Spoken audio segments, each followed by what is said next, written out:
வேத புஸ்தகத்தில் 1 ராஜாக்களின் புஸ்தகம் 3ஆம் அதிகாரம் 5வது வசனத்தை வாசிக்க கேட்போம்.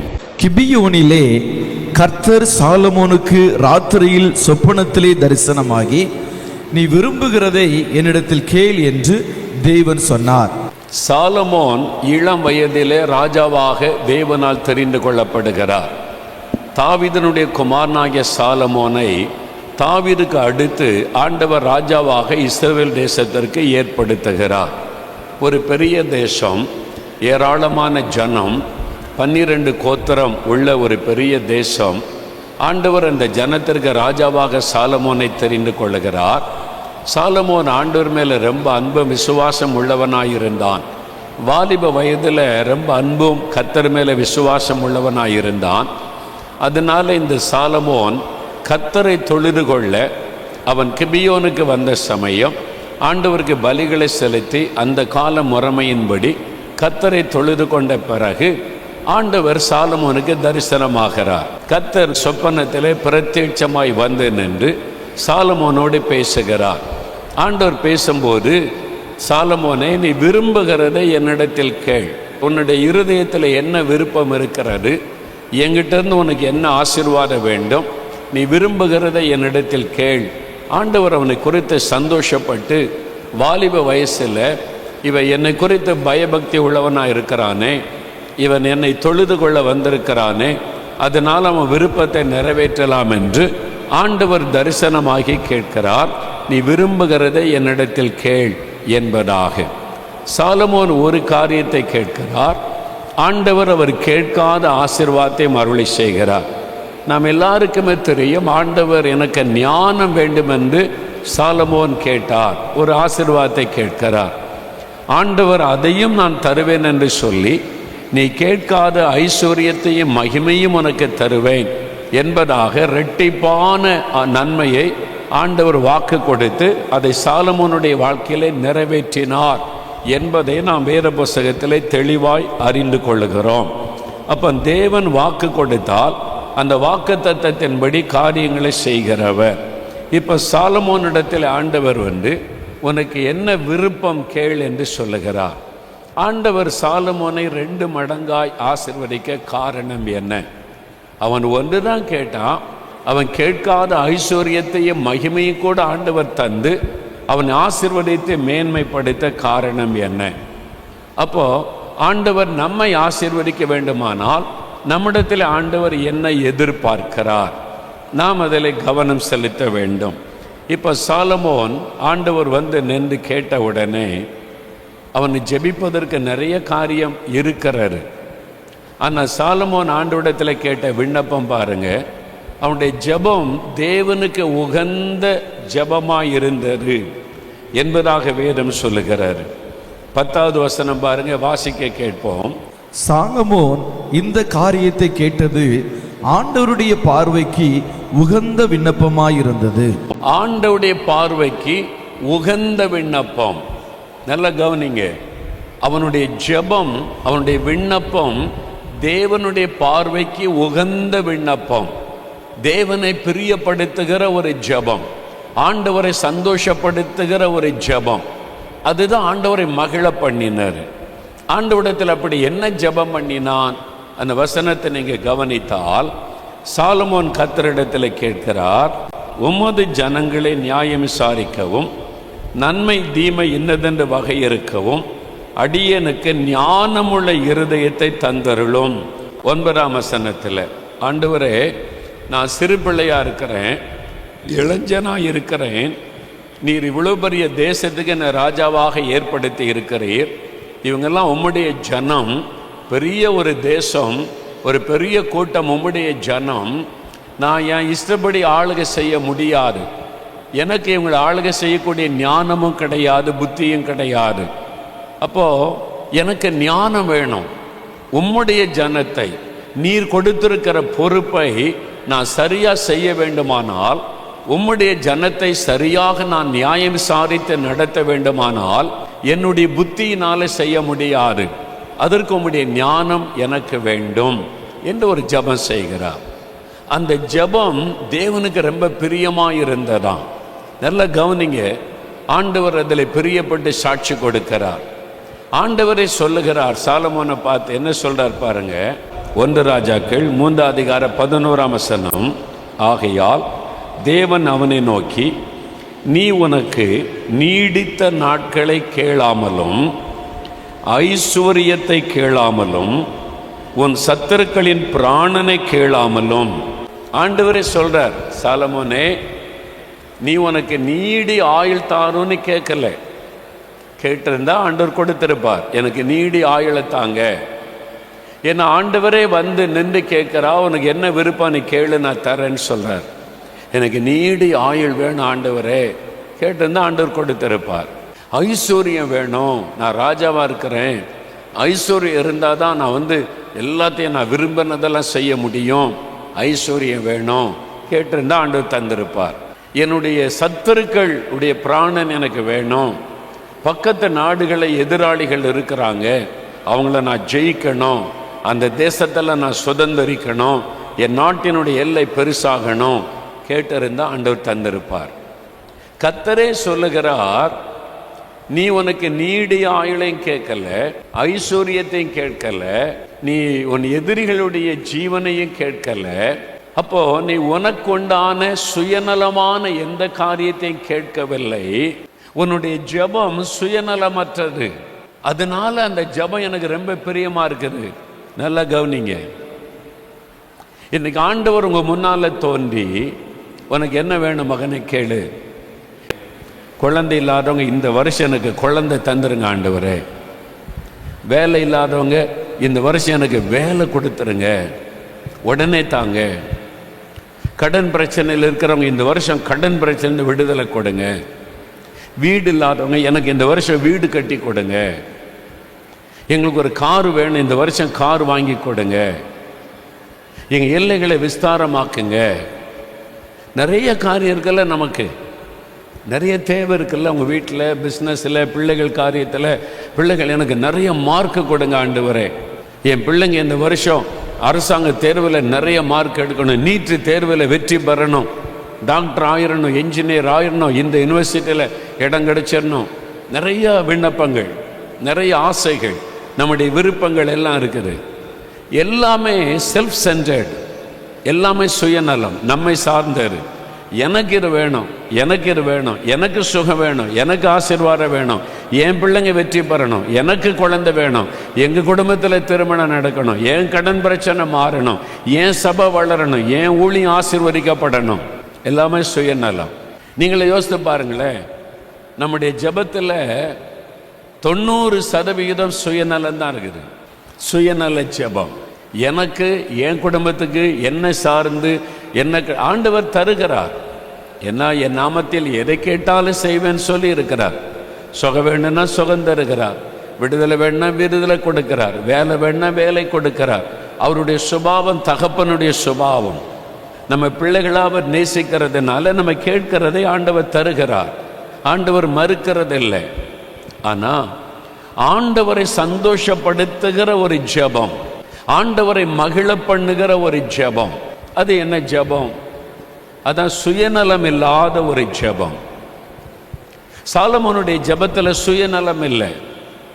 எனக்கு ஆயுசு நாளை கூட்டி கொடுங்க, நான் போகிற இடம்லாம் நான் வெற்றி பெறணும், எனக்கு ஜெயம் கொடுங்க, நான் செய்கிறதெல்லாம் வாய்க்கணும், வாய்க்க பண்ணுங்க, ஐஸ்வர்யத்தை கொடுங்க.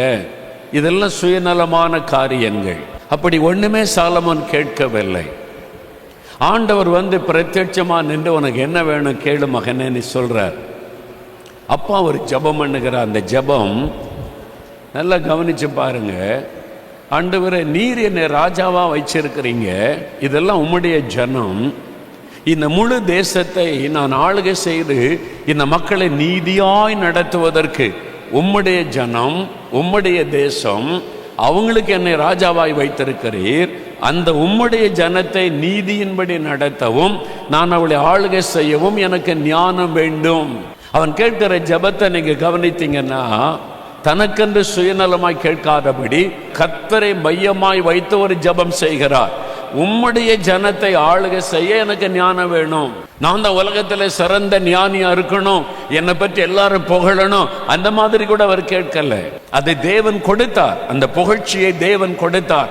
ஆனால் சாலமோன் ஜெபிக்கும் போது அந்த இருதயம் இல்லை. அவனுடைய இருதயத்தில் என்ன இருந்தது? இவங்கெல்லாம் கர்த்தருடைய ஜனம், அந்த ஜனத்தை வழிநடத்த எனக்கு ஞானம் வேண்டும். கர்த்தர் என் கையில் கொடுத்திருக்கிற பொறுப்பை நான் சரியாய் செய்வதற்கு எனக்கு ஞானம் வேண்டும். அவன் கர்த்தரை முன்னிட்டு ஜெபம் செய்தான். கர்த்தரை மத்தியில வைத்தவன் ஜெபம் பண்ணினான். நீர் என்னை ராஜாவை வைத்திருக்கிறீர், உம்முடைய ஜனத்தை ஆளுகை செய்ய எனக்கு ஞானம் வேண்டும். நீர் என் கையில கொடுத்திருக்கிற பொறுப்பை நான் சரியாய் நிறைவேற்றி முடிக்க எனக்கு ஞானம் வேண்டும். அந்த ஜெபத்திலே சுயநலம் இல்லை, அந்த ஜெபத்திலே கர்த்தர் தான் முன்னிறுத்தப்படுகிறார். நல்ல கவனிங்க, தேவனை முன்னிறுத்தி அவன் ஜெபம் பண்ணுகிறான். உம்முடைய ஜனம், உம்முடைய தேசம், நீர் கொடுத்த பொறுப்பு, நான் அதை சரியா செய்வதற்கு எனக்கு ஞானம் கொடுங்க. அதுதான் ஆண்டவர் சந்தோஷப்படுத்தினார். உங்க ஜெபத்தில் என்ன இருக்குது யோசித்து பாருங்க. பெரும்பாலும் நம்முடைய ஜெபத்தில் சுயநலம் இருக்கிறார். நம்ம கொஞ்சம் யோசித்து பாருங்க. தேவன் விரும்புகிற மாதிரி ஜெபிக்க, அப்ப எப்படிங்க ஜெபிக்கிறாரு? குழந்தை வேணும், தேவை இருக்குல்ல. நல்ல கவனிங்க, அன்னாளுக்கு குழந்தை வேணும், நிந்தை, நெருக்கம். அவள் நெருக்கப்படுகிறாள், அவமானப்படுத்தப்படுகிறாள், சமுதாயத்தில் வாழ முடியல, யார் பார்த்தாலும் பரிகாசம் பண்றாங்க. அவள் கர்த்தரிடத்தில் ஜெபிக்கிறார். 1 சாமுவேல் 1ஆம் அதிகாரத்தில் பார்க்கிறோம். 10, 11, 12 அவள் மனம் கசந்து ஜெபிக்கிறார். ஜெபம் பண்ணும்போது என்ன சொல்றா பாருங்க. ஆண்டவரே, அடியாளுடைய சிறுமையை கண்ணோக்கி பார்த்து எனக்கு ஒரு ஆண் குழந்தை கொடுத்தால் அந்த குழந்தைய நான் ரொம்ப அழகா வளர்த்து நான் அவனை ஆசீர்வாதமா வச்சிருப்பேன், நான் ரொம்ப சந்தோஷப்படுவேன். அப்படி ஜெபம் பண்ணாளா? ஒரு ஆண் பிள்ளையை கொடுத்தால் அந்த பிள்ளையை உமக்கே தந்து விடுகிறேன். அந்த ஜெபத்தில் சுயநலம் இல்லை. அன்னாளுக்கு ஒரு பிரச்சனை, நிந்தை, நெருக்கம். அவளை அவமானப்படுத்துறாங்க, நிந்திக்கிறாங்க, காயப்படுத்துறாங்க. அந்த காயம் மாறினால் போதும். அதற்காக ஒரு குழந்தை ஆண்டவர் கொடுத்தால் அந்த குழந்தை நான் கர்த்தருக்கே கொடுத்து விடுகிறேன். எனக்கு 2 குழந்தை தாங்க, ஒரு குழந்தை உமக்கு தர்றேன், ஒரு குழந்தை நான் வளர்த்து கொள்றேன் அப்படின்னு அன்னாள் கேட்கவில்லை. ஒரு ஆண் பிள்ளை, குறிப்பா சொல்லுங்க, ஒரு ஆண் பிள்ளை. பெண் பிள்ளைன்னா கொடுக்க முடியாது, சர்ச்சில் வந்து ஊழியத்தில் விட முடியாது பெண் பிள்ளைகளை. ஆண் பிள்ளைன்னா தான் கொடுக்க முடியும். அதனால ஒரு ஆண் பிள்ளையை கொடுத்தால் அது உமக்கு தந்துடுறேன். உங்களுக்கு குழந்தை இல்லையா? நிந்திக்கிறாங்க, பரிகசிக்கிறாங்களா? நீங்க என்ன சொல்லுங்க? ஆண்டவரே, இந்த வருஷம் எனக்கு ஒரு குழந்தை தாங்க, அதை உமக்காக வளர்ப்பேன், உமக்காக படிக்க வைப்பேன். அந்த குழந்தைக்கு உண்மை பற்றி சொல்லி சொல்லி சொல்லி அந்த பிள்ளை படித்தாலும் வேலை செய்தாலும் உமக்கு சாட்சியாக இருக்கும்படி வளர்ப்பேன். என் குழந்தையில நீங்க மகிமைப்படும்படி வளர்ப்பேன். அதுக்கு எனக்கு ஒரு குழந்தை கொடுங்கன்னு கேளுங்க, கர்த்தர் தந்துருவாரு. உங்க ஜெபம் எப்படி இருக்கணும்? எனக்கு ஒரு பிஸ்னஸ் கொடுங்க, நான் வீட்டுக்கு மேலே வீடு கட்டிடுறேன், 2-3 கார் வாங்கி விட்டுக்கொள்றேன். எனக்கு ஒரு பிஸ்னஸ் கொடுங்க, ஆசீர்வதிங்க. அதிலிருந்த வருமானத்தில் நான் தேவனுடைய ராஜ்யத்தை கட்டுவேன், ஆலயம் இல்லாத கிராமத்தில் ஆலயம் கட்டுவேன், மிஷனரி தாங்குவேன், உம்முடைய ராஜ்யத்தை கட்டுகிற ஊழியத்தில் நான் உதவி செய்வேன். அதுக்காக என்னை ஆசீர்வதிங்கன்னு கேட்டு பாருங்க, உடனே கர்த்தர் தருவார். உங்க ஜெபத்தில் சுயநலம் இல்லாதபடி தேவனுக்கு அடுத்த காரியம் முன்னிறுத்தப்பட வேண்டும், ஆண்டவருடைய காரியம் முன்னிறுத்தப்பட வேண்டும். அந்த நீங்க கேட்டீங்கன்னா 1க்கு 2 ஆண்டவர் தருவார். அதான் அவர் எதிர்பார்க்கிறார். 80களின் ஆரம்பத்தில் கிட்டத்தட்ட 30 வருஷத்துக்கு முன்னால ஒரு நாள் டிசம்பர் மாதம் 31ஆம் தேதி, வருஷத்தின் கடைசி நாள், நான் வழக்கம் அதிகாலை எழும்பி ஜெபிக்கிறபடி அதிகாலையில் தேவ சமூகத்தில் ஜெபம் பண்ணி கொண்டிருந்தேன். அப்போ வருஷத்தின் கடைசி நாள், புது வருஷ ஆராதனை சர்ச்சில் இருக்கும். ராத்திரி 11:30 மணிக்கு ஆரம்பித்து 1:30-2 மணிக்கு தான் முடியும். வழக்கமாக அந்த ஆராதனைக்கு போவது உண்டு. ஏன்னா வருஷத்தை ஆரம்பிக்கும் போது தேவ சமூகத்தில் ஜெபம் பண்ணி புது வருஷத்துக்குள்ளே பிரவேசிக்கணும்னு சொல்லி, அதான் வழக்கம்.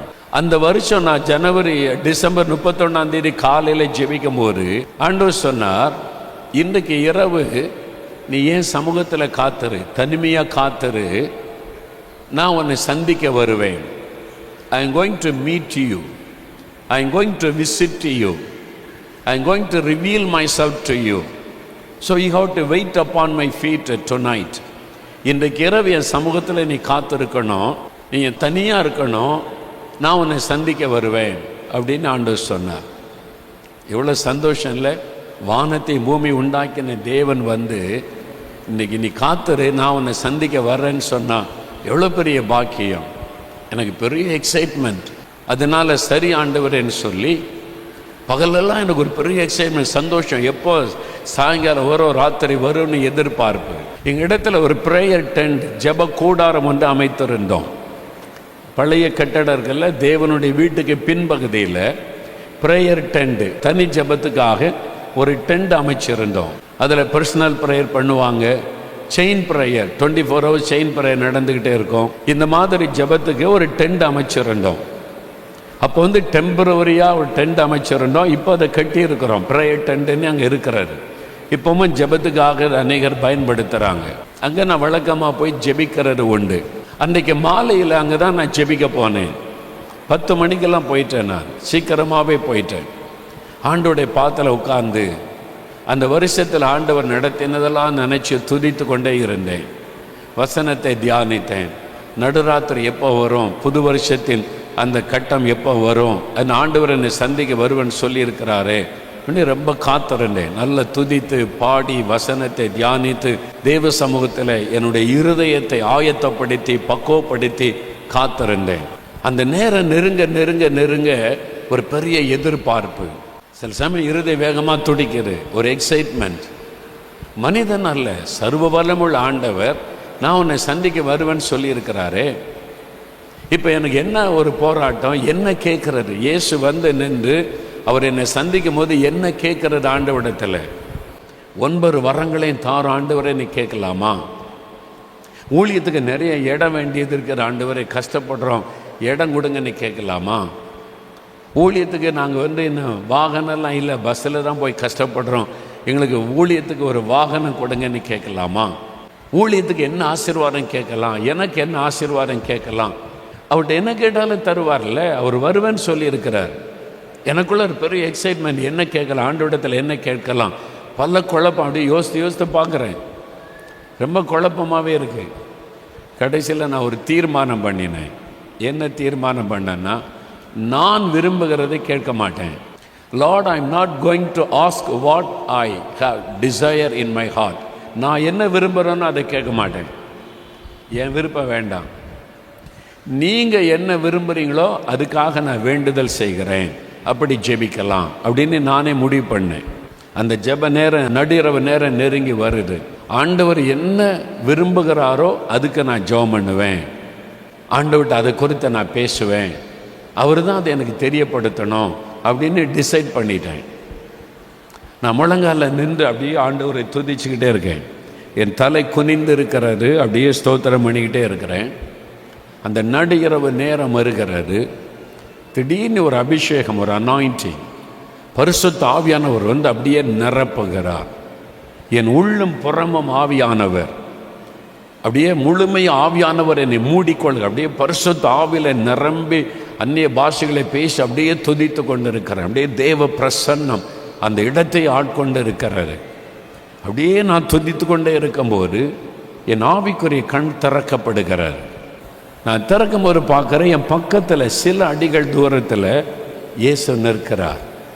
அவருடைய பாதத்தை தான் நான் முதலாவது பார்த்தேன். அவருடைய பாதம் அப்படியே அது ஜொலிக்கிறது. அந்த பாதம் தங்கத்தை போல் அப்படியே ஜொலிக்கிறது.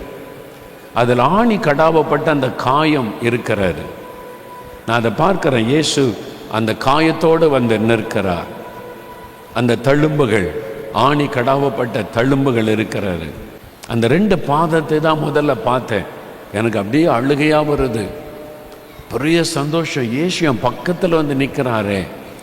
முதல்ல பாதத்தை பார்த்து, அப்புறம் அவருடைய நீண்ட அங்கி, ரொம்ப அழகான ஒரு அங்கி அவர் அணிந்திருக்கிறார்.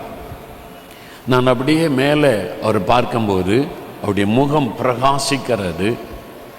அவருடைய முடி அப்படியே கடல் அலை போல் அழகாக அப்படியே அவருடைய கழுத்து வரைக்கும் அந்த முடி காணப்படுகிறது.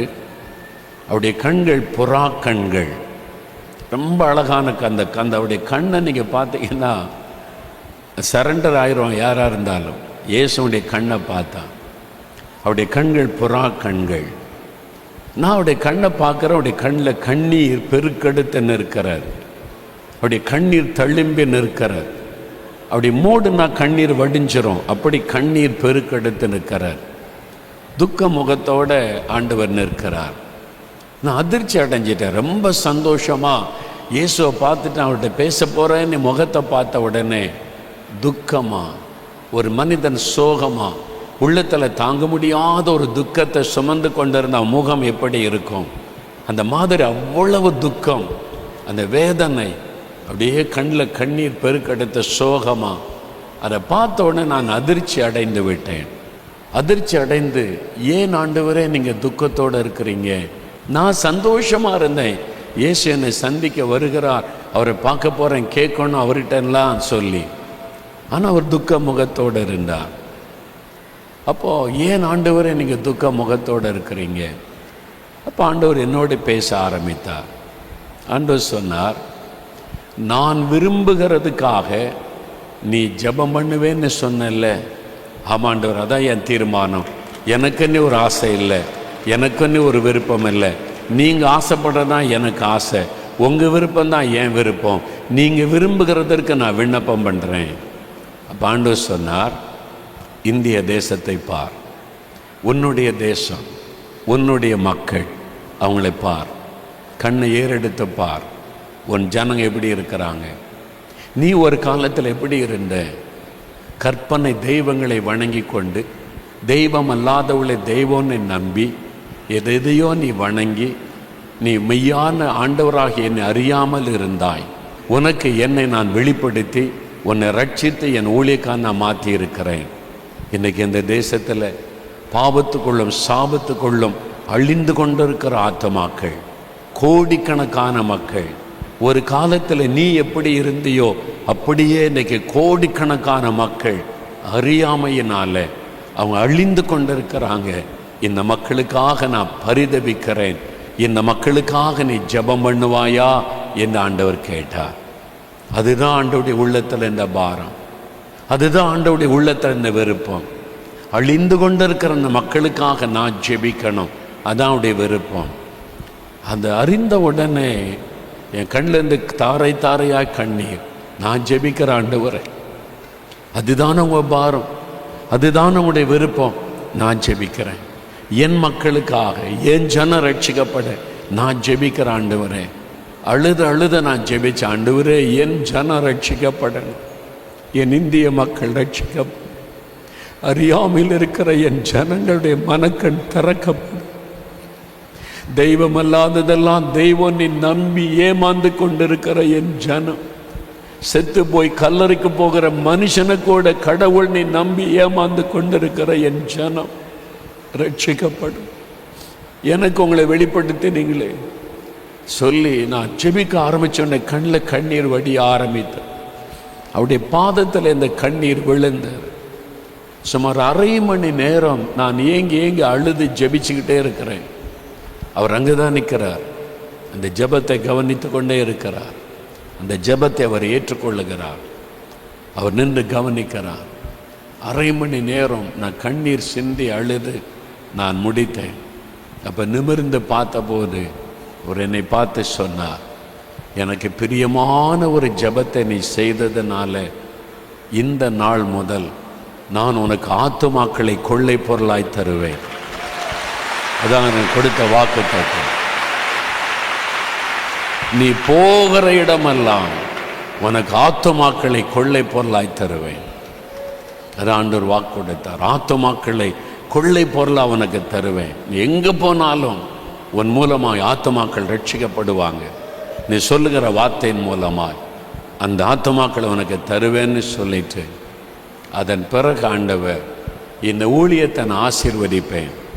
கேட்காத ஆசீர்வாதத்தையும் ஆண்டவர் கொடுத்தார். ஆண்டவரை மகிழ பண்ணின ஒரு ஜெபம். நாம் விரும்பி நிறைய கேட்கல ஆண்டவரிடத்தில், அதை தாங்க, இதை தாங்க, இதை செய்யுங்க, அதை செய்யுங்க. ஆண்டவருடைய நம்மளுக்கு தகப்பனாக இருக்கிறதுனால என் பிள்ளைங்க கேட்குறாங்கன்னு செய்திருவார். அந்த தகப்பனுடைய விருப்பம் என்னன்னு அறிந்து நம்ம கேட்கும்போது ஆண்டவருடைய உள்ள மகிழுகிறார். சாலமோனுடைய ஜெபம் தேவனை மகிழ பண்ணினர். உகந்த விண்ணப்பம், எவ்வளோ ஒரு உகந்த ஒரு விண்ணப்பத்தை அவன் செய்தான் என்று ஆண்டவர் மகிழ்ச்சி அடைந்தார். உங்க ஜெபத்தில் சுயநலம் மட்டும்தான் இருக்குதா? உங்க ஜெபத்தில் தேவனுடைய ராஜ்யத்தை குறித்து இருக்குதா? உங்க ஜெபத்தில் தேவனுடைய விருப்பத்தை நிறைவேற்றுவது இருக்கிறதா? உங்க ஜெபத்தில் தேவன் விரும்புகிற மாதிரி காரியம் இருக்கிறதா? யோசித்து பாருங்க. சுகத்தை கேட்டால் சுயநல ஜெபம் தானே? இல்லை. நீங்கள் சொல்லுங்க, ஆண்டவரே எனக்கு நீங்கள் சுகம் கொடுங்க, நான் உங்களை மகிமைப்படுத்துவேன், நான் போய் 4 பேருக்கு இயேசுவை பற்றி அறிவிப்பேன், சுவிசேஷத்தை சொல்லுவேன், அதுக்காக எனக்கு சுகம் கொடுங்கன்னு சொல்லுங்க. நீ தேவனுடைய ராஜ்யத்தை கட்டுகிற பணிக்காக சுகம் கேட்கிறாய், நான் உனக்கு சுகம் தருவேன்னு சொல்லுவார். என் ஆசீர்வதிங்க, நான் உங்களுடைய ராஜ்யத்தை கட்டுகிற பணிக்கு உதவி செய்வேன். ஒரு 30 வருஷத்துக்கு முன்னால் ஒரு பிஸ்னஸ் மேனை நான் சந்தித்தேன். தொழில் அதிபர், எங்கள் ஊர் பக்கம் உள்ள கிராமத்தை சார்ந்தவர். அவரை சந்தித்த போது என்கிட்ட பேசிக்கிட்டு இருக்கும்போது சொன்னார், பிரதர் உங்களை ரொம்ப நாளாக பார்க்கணுன்னு நான் விரும்பினேன், இப்போ தான் சந்திக்க முடிந்தது. நான் இந்த ஊர் தான், இங்கே எங்கள் ஊர் பக்கத்தில் உள்ள ஊரில் உள்ளவங்க தான். அவங்களுடைய அனுபவங்களை பேசிக்கொண்டே இருக்கும்போது சொன்னார், அவர் சொன்னார், எங்கள் அப்பா 500 ரூபா கொடுத்து 30 வருஷத்துக்கு முன்னால் 500 ரூபா கொடுத்து, மகனே இதுதான் என்கிட்ட இருக்குது, இதை வச்சு நீ பிஸ்னஸ் பண்ணி பழச்சிக்கன்னு சொன்னாராம். 500 ரூபா வச்சு என்ன பிஸ்னஸ் பண்ண முடியும்? அவர் சொன்னார், ஒரு தளவாட ஜாமான் கூட வாங்க முடியாது, ஒரு கடைக்கு வாடகை கூட கொடுக்க முடியாது, வெறும் 500 ரூபா வச்சு என்ன பிஸ்னஸ் பண்ண முடியும்? ஒரு வழியும் கிடையாது. ஆனால் அவர் சொன்னார், எங்கள் அப்பா அவ்வளோதான் கொடுக்க முடியும், என்கிட்ட இருக்கிறது இவ்வளோ தான், இதை வச்சு நீ பிழைச்சிக்கன்னு சொல்லிட்டார். இவர் என்ன பண்ணாரா, இந்த 500 ரூபாயை கொண்டு ஆண்டவர்கிட்ட போனாராம்.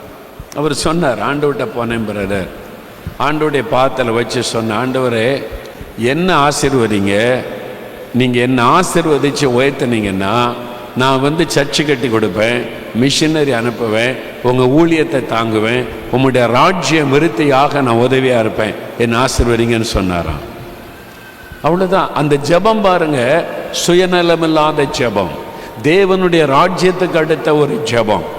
நீங்கள் என்ன ஆசீர்வதிங்க, நான் சர்ச்சு கட்டி கொடுக்க, மிஷினரி அனுப்புகிறேன், உங்களுடைய ஊழியத்துக்கெல்லாம் உதவி செய்கிறேன், சுவிசேஷம் அறிவிக்க நான் உதவி செய்கிறேன், அதான் ஜெபம்.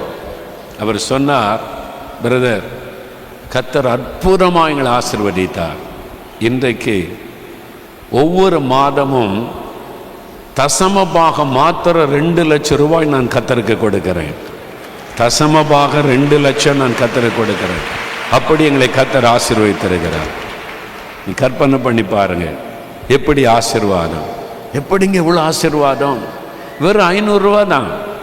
இன்றைக்கு கோடீஸ்வரன், எல்லா இடத்துலையும் பிஸ்னஸ் செய்கிறதெல்லாம் செழிப்பு, ஆசீர்வாதம் எப்படி வந்துச்சு? அவர் தேவனுடைய ராஜ்யத்தை முன்வைத்து ஜெபம் பண்ணினார், சுவிசேஷ ஊழியத்தை முன்வைத்து ஜெபம் பண்ணினார். என் ஆசீர்வதிங்க, நான் நிறைய வீட்டுக்கு மேலே வீடு கட்டி பெருமையாக வாழணும் அப்படி கேட்கல,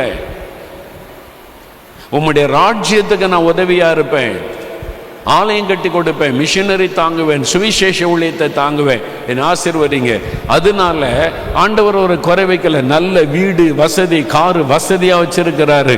தசமபாகமே 2 லட்சம் ரூபாய் மாதம் கொடுக்கும்படி கர்த்தர் பிசினஸை உயர்த்தி விட்டார். அது போக மிஷினரி ஊழியங்கள் பல இடங்களுக்கு பல லட்சங்கள் உதவி செய்து கொண்டு வருகிறேன், மகிழ்ச்சியோடு அவர் சொன்னார். இன்னைக்கு நீங்க ஆண்டவர்கிட்ட என்ன கேட்க போறீங்க? இன்னும் சுயநலமாக தான் ஜெபிக்க போறீங்களா, அல்லது தேவனுடைய ராஜ்யத்தை முன்வைத்து கர்த்தர் விரும்புகிறபடி ஜெபம் பண்ணுவீங்களா? கர்த்தர் விரும்புகிறபடி நீங்க கேட்க பழகி கொள்ளுங்க. தேவனுடைய ராஜ்யத்துக்கு அடுத்த காரியத்தை முன்வைத்து ஜெபிக்க பழகி கொள்ளுங்க. அதான் நான் சொன்னேன், குழந்தை இல்லையா, உமக்காக வளர்க்க எனக்கு குழந்தை தாங்கன்னு கேளுங்க, கர்த்தர் தந்துடுவார். நீர் விரும்புகிறபடி அந்த குழந்தையை வளர்ப்பேன், நான் விரும்புகிறபடி வளர்க்க மாட்டேன், நீர் விரும்புகிறபடி உமக்காக வளர்ப்பேன். அது படித்தாலும் உமக்காக, வேலை செய்தாலும் உமக்காக, ஊழியத்துக்கு வேணும்னு கேட்டால் நான் தந்துடுவேன். உம்முடைய விருப்பம் நிறைவேறுவதற்கு எனக்கு ஒரு குழந்தை கொடுங்கன்னு கேளுங்க, ஆண்டவர் தந்துடுவார். ஆண்டவர் உமக்கு சாட்சியாக இருக்க எனக்கு ஒரு வேலை கொடுங்க. நீங்க வேலை கொடுத்தா உம்முடைய ஊழியத்தை நான் தாங்குவேன், சுவிசேஷத்தை அறிவிப்பேன், உம்முடைய ராஜ்ய கட்டுகிற பணிக்கு நான் உதவியா இருப்பேன், எனக்கு ஒரு வேலை கொடுங்க, கட்டாய ஆண்டவர் தருவார். என் பிசினஸ் ஆசீர்வதிங்க, நான் சுவிசேஷ ஊழியத்திற்கு உதவியா இருப்பேன், உம்முடைய ராஜ்யம் கட்டப்பட உதவியா இருப்பேன் ஒப்பு கொடுங்க, பிசினஸ் ஆசீர்வதிக்கப்படும். எல்லாமே அதை சம்பந்தப்பட்டது. முதலாவது தேவனுடைய ராஜ்யத்தை தேடுங்கள், எல்லாம் கொடுக்கப்படும்.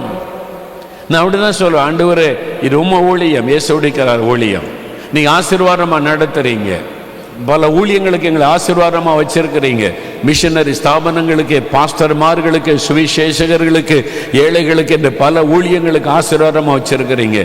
இன்னும் நீங்க ஆசீர்வதித்தா இன்னும் நிறைய சர்ச்சை கட்டி கொடுப்போம், இன்னும் நீங்க ஆசீர்வதித்தா இன்னும் நிறைய பாஸ்டர்மார்களுக்கு உதவி செய்வோம், இன்னும் நீங்க ஆசீர்வதித்தால் இன்னும் நிறைய கிராம ஊழியத்துக்கு உதவி செய்வோம், உம்முடைய ராஜ்யம் கட்டப்பட உதவி செய்வோம். அதுக்காக ஆசீர்வதிங்க. அப்படிதான் நான் ஜெபிக்கிறது உண்டு.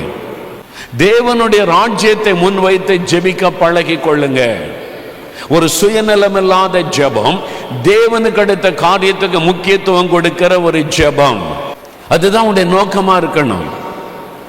அதனால்தான் சாலமோனுடைய ஜெபம் தேவனை சந்தோஷப்படுத்திற்று, தேவனுக்கு உகந்த ஜெபம்.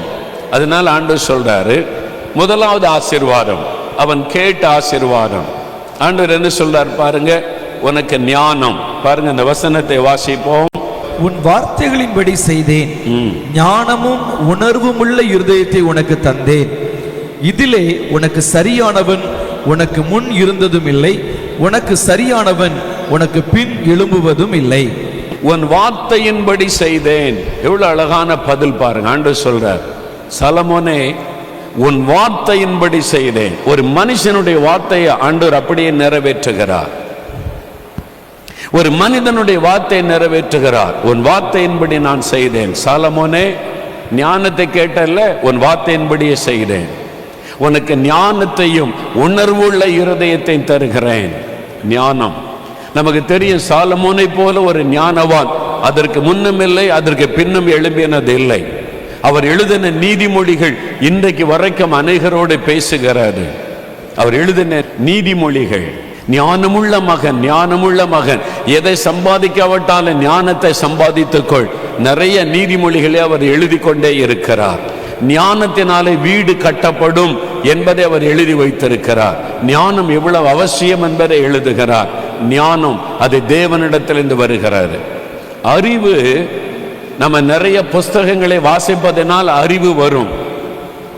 சயின்ஸை பற்றி வாசித்தீங்கன்னா சயின்ஸை பற்றி அறிவு வரும். ஒரு வரலாறை பற்றி நீங்க நிறைய வாசித்தா வரலாறுகளை பற்ற அறிவு உங்களுக்கு உண்டாகும். விளையாட்டை பற்றி நிறைய வாசித்தீங்கன்னா அதை பற்றி அறிவு உங்களுக்கு உண்டாகும். ஞானம் என்பது தேவனிடத்திலிருந்து வரக்கூடியது, அது ஆண்டவர் தான் தர முடியும். ஆண்டவர் இந்த ஞானத்தை சாலமோனுக்கு அளவில்லாமல் கொடுத்துட்டார். உனக்கு முன்னால பின்னால இந்த மாதிரி ஞானவான் யாரும் இருப்பதில்லை என்று ஆண்டவர் சொல்லி சாலமோனுடைய ஞானம் உலக புகழ் பெற்று விட்டார். ஷேபா தேசத்தின் ராணி அவனுடைய ஞானத்தை குறித்து கேள்விப்பட்டு அதை நேரில் பார்க்க வந்து விட்டாள். பல ராஜாக்கள் காத்திருந்தாங்க சாலமோனுடைய ஞானமுள்ள வார்த்தைகளை கேட்பதற்காக. அவ்வளவு பெரிய ஞானத்தை கர்த்தர் கொடுத்து விட்டார். அவன் கேட்டபடி, நீ என்ன கேட்டியோ உன் வார்த்தையின்படி செய்தேன். அப்ப நீங்க முதல்ல ஞானம் நமக்கு ரொம்ப அவசியம். நல்ல கவனிங்க, புத்தி உள்ள ஸ்திரீ தன் வீட்டை கட்டுகிறாள். ஞானத்தினால குடும்பம் கட்டப்படும். ஒரு குடும்பம் கட்டப்படுவதற்கு ஞானம் ரொம்ப அவசியம். முக்கியமா பெண்களுக்கு அவசியம். என்ன, குடும்பத்தை கட்டுகிற பெரிய பொறுப்பு பெண்களுடையது. ஒரு கணவன், குழந்தைகள் எல்லாரையும் நீங்க டீல் பண்ணணும். அவங்களெல்லாம் சமாளிச்சு குடும்பத்தை கட்டி கொண்டு வரணும். இந்த பக்கம் மாமியாரை சமாளிக்கணும், நாத்தனார் இருந்தால் அவங்கள சமாளிக்கணும். இதெல்லாம் சமாளித்து ஒரு குடும்பத்தை கட்டி எழுப்புவது சாதாரண ஒரு காரியம் அல்ல. அதற்கு ஞானம் வேணும். ஆண்களுக்கும் ஞானம் வேணும். ஒரு குடும்பத்தை சமாதானமாக ஆசீர்வாதமாக நடத்துவதற்கு ஞானம் அவசியம். இந்த ஞானம் இல்லாததுனால நிறைய பேர் குடும்பத்தை இடித்து கொண்டு இருக்கிறாங்க. நிறைய பெண்களே குடும்பத்தை இடிக்கிறாங்க. வசனம் சொல்லுது, புத்தி இல்லாத பெண் தன் குடும்பத்தை தன் கைகளினால் இடிக்கிறாள். அப்போ ஒரு குடும்பத்தை நடத்த ஞானம் வேணும். ஒரு பிஸ்னஸ் நல்ல சக்சஸ்ஃபுல்லாக நடத்தி ஆசீர்வாதமாக நடத்துறதுக்கு ஞானம் வேணும். ஞானம் இல்லாமல் பிஸ்னஸ் செய்ய முடியாது. நிறைய பேருக்கு ஞானம் இல்லாதனால பிஸ்னஸ் எல்லாம் தோல்வி, கடன் பிரச்சனை, அந்த நஷ்டங்கள், இழப்புகள் ஞானம் இல்லாததுனால. ஒரு வேலையில் நீங்க ஜெயம் பெறணுமானா ஞானம் அவசியம். அந்த வேலையில வெற்றி பெற்று நீங்க பதவி உயர்வு ப்ரொமோஷன் பெறுவதற்கு ஞானம் ரொம்ப அவசியம்.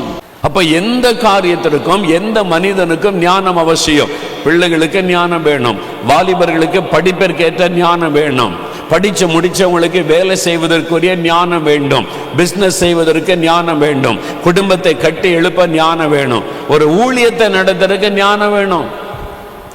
இல்லைன்னா இவ்வளவு பெரிய ஊழியத்தை செய்ய முடியாது.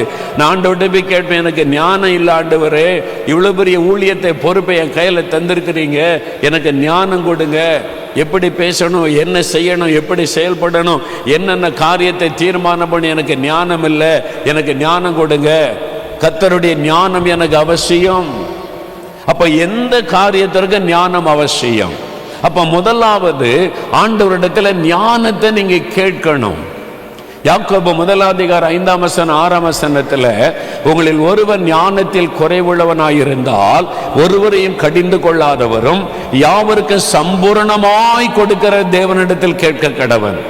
அவரிடத்தில் கேட்டால் ஞானத்தை சம்பூர்ணமா தருவாராம், பூரணமாய் தருவார்.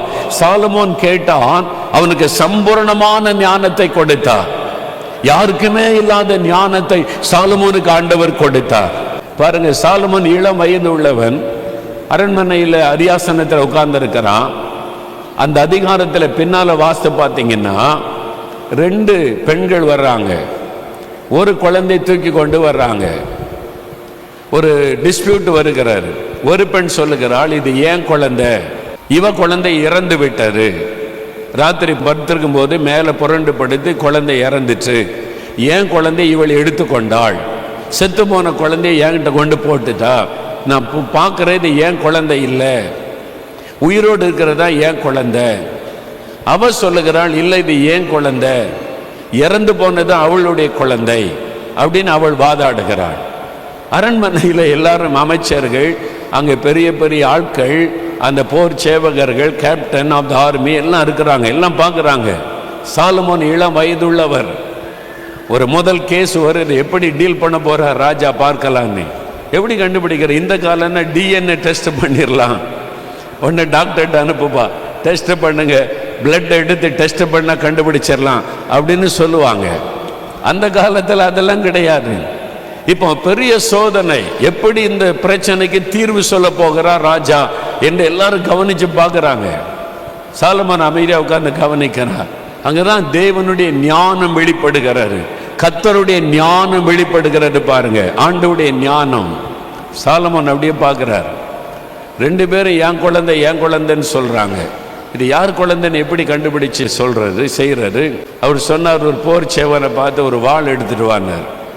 ஒரு வாள் எடுத்துட்டு வா, கத்தி எடுத்துட்டு வா, எடுத்துட்டு வந்து இந்த குழந்தைய 2ஆ பிளந்து ஆளுக்கு பாதியை கொடுத்துரு, என் குழந்தைன்னு சொல்றாங்கல்ல, ஆளுக்கு பாதியை கொடுத்துரு அப்படின்னு தீர்ப்பு கோரிட்டார். எல்லாருக்கும் எப்படி இருந்திருக்கும்? அதிர்ச்சி அடைஞ்சிருப்பாங்க.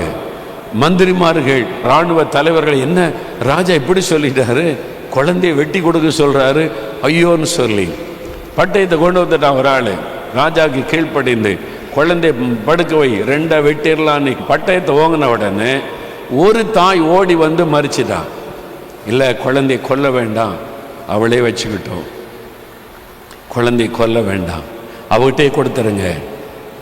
அடுத்தவ சொல்றா, இல்லை இல்லை குழந்தைய வெட்டிருங்க, பாதி எனக்கு கொடுத்தா போதும். சாலமோன் அறிந்து கொண்டார், குழந்தைய வெட்டி பாதியா கொடுங்கன்னு கேட்கிறவள் உண்மையான தாய் அல்ல. இன்னொருத்திக்கிட்ட இருந்தாலும் பரவாயில்ல, என் குழந்தை உயிரோடு இருந்தா போதுன்னு நினைக்கிறவள் தான் சரியான தாய். எல்லாம் ஆச்சரியப்பட்டு போனாங்க, சாலமோனுக்கு எப்படிங்க இந்த ஞானம் வந்தது? அதுதான் தேவ ஞானம். அல்லேலூயா சொல்லுங்க. அதான் கர்த்தருடைய ஞானம். அல்லேலூயா.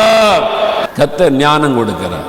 நம்ம வீட்டில் வர்ற பிரச்சனை, உங்க குடும்பத்தில் வர்ற பிரச்சனை, வேலையில் வர்ற பிரச்சனை, பிசினஸ்ல வர்ற பிரச்சனை, என்ன செய்யறதுன்னு குழம்பி போறீங்க, ஞானம் ஆண்டவரிடத்துல கேட்கணும். ஆண்டவரே ஞானம் தாங்க, ரொம்ப முக்கியம். சில வருஷத்துக்கு முன்னாலே எங்க ஊழியத்தில் ஒரு பிரச்சனை, எங்கள் ஊழியத்தில் வேலை செய்கிற 2 பேர் வந்தாங்க. 2 பேர் சண்டை போட்டுக்கிட்டு வந்தாங்க. என்ன இவர் என்னை பற்றி இப்படி பேசுகிறாரு, எனக்கு விசாரிச்சு சொல்லுங்கள்.